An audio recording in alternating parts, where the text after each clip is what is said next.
Assalamualaikum Buya. Assalamualaikum warahmatullahi wabarakatuh. Saya hamba Allah izin bertanya Buya. Apabila kita menyumbang untuk pembangunan sekolah, namun sekolahnya dikomersialkan, apa sumbangan kita masih bernilai sedekah Buya?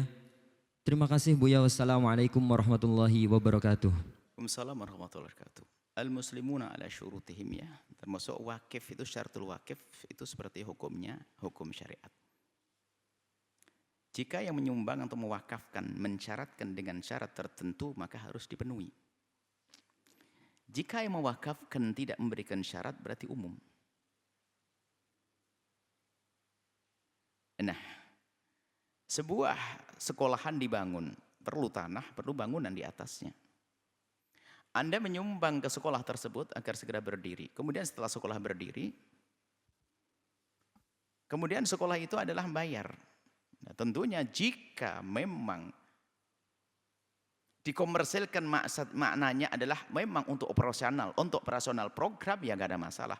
Yang nggak benar yang menjalankan adalah dibikin cari keuntungan pribadi. Jika di tempat tersebut sekolah memang kan perlu anak makan di dalamnya. Kalau gratis gimana makan? Makanya kebanyakan sebuah lembaga gagal itu karena nggak memahami fikih ini. Dipikir setiap itu adalah pemberian, langsung nggak boleh. Santrinya nggak boleh bayar untuk makan, harus gratis semuanya. Ya siapa yang ngasih makan nanti kalau gratis semuanya di sebuah tempat? Ya sebagian pondok yang memang sudah besar dan bisa memberi makan. Ini gara-gara yang pembangunannya adalah niatnya untuk orang gratis semuanya. Akhirnya apa? Santri mau datang situ terus puasa, nggak ada yang ngasih makan. Maka satu saja jalan mungkin separuh daripada tanahnya atau lahannya mungkin dibuat satu hal yang produktif. Dibuat toko atau apa dan sebagainya menghasilkan, itu sah-sah saja. Jadi keuntungannya juga untuk perjuangan. Dan Anda yang menyumbang, pahalanya yang mengalir terus dong, bahkan bisa lebih gede. Misalnya Anda menyumbang sebuah sekolah harganya 3 miliar. Misalnya duit Anda kocek 3 miliar. Tak taunya sekolah itu pakai dikomersilkan. Maksud dikomersilkan adalah bukan untuk kepentingan pribadi, tapi untuk dikembangkan. Tak taunya Anda meninggal sudah jadi 10 sekolah dan di dalamnya ada pendidikan Islam. Anda dapat pahala itu. Yang enggak benar adalah Anda menyumbang kepada seseorang sebuah tempat, tak taunya tempat itu apa? Anda nyumbang untuk pondok, untuk ini. Tempat itu dibuat toko sama dia, perusahaan dia. Keuntungannya untuk dia, ini kurang ajar orang itu. Ini beda. Cuman pemahaman itu penting. Jangan seperti di sebuah tempat, subhanallah.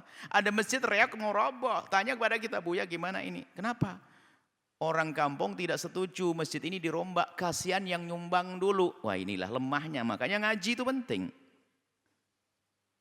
Masjid Nabawi sudah nggak ada yang dulu itu. Bukan berarti yang nyumbang yang pertama orang muhajirin nggak dapat pahala. Ini sempit pemahaman itu kan repotin orang. Makanya banyak lembaga tidak berkembang karena sempitnya pemahaman.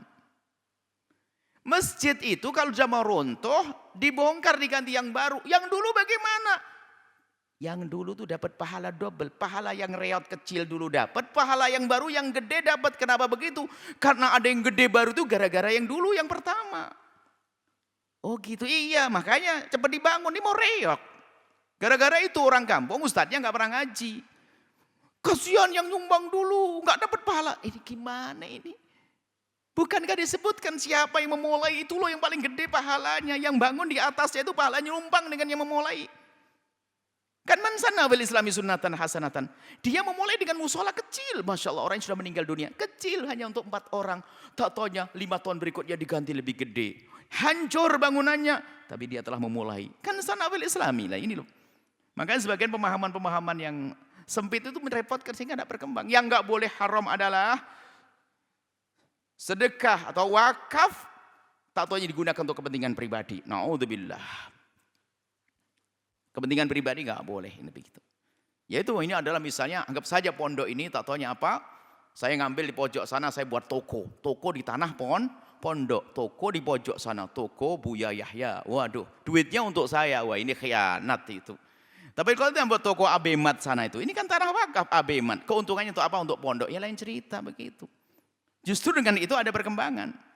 Nah, ini cara. Sama yang sering terjadi adalah kasus musola tadi itu. Berapa kali bahkan. Kita di sini juga pernah ada kan di daerah situ bertanya. Harus dijelaskan, kita harus datang memahamkan ke orang. Nah, ilmu kok ilmu ngarang bagaimana ini? Kalau memang begitu Masjid Nabawi tidak kayak begini. Dari dulu begitu kayak itu. Yang Masjid Nabi zaman dulu itu apa? Kalau kita julurkan tangan ke atas, nyentuh dengan alas, dengan langit-langitnya. Dan hanya dibuat dari pelepah korma, ditumpangi dengan pelepah korma, kemudian dikasih tanah di atasnya, selesai. Harus pakai begitu lah ini makanya. Seperti itu. Jadi pemahaman itu penting. Dan Anda dapat pahala yang sudah berderma. Biarpun dibongkar ini, biarpun dipakai, asalkan itu tadi. Kalau dikomersilkan bahasanya maksudnya apa? Misalnya yang sekolah di situ bayar dan sebagainya. Yang penting untuk aktivitas pribadi. Bayar untuk mereka, untuk yang sekolah, untuk pelayanan mereka. Atau untuk pengembangan, sah-sah saja.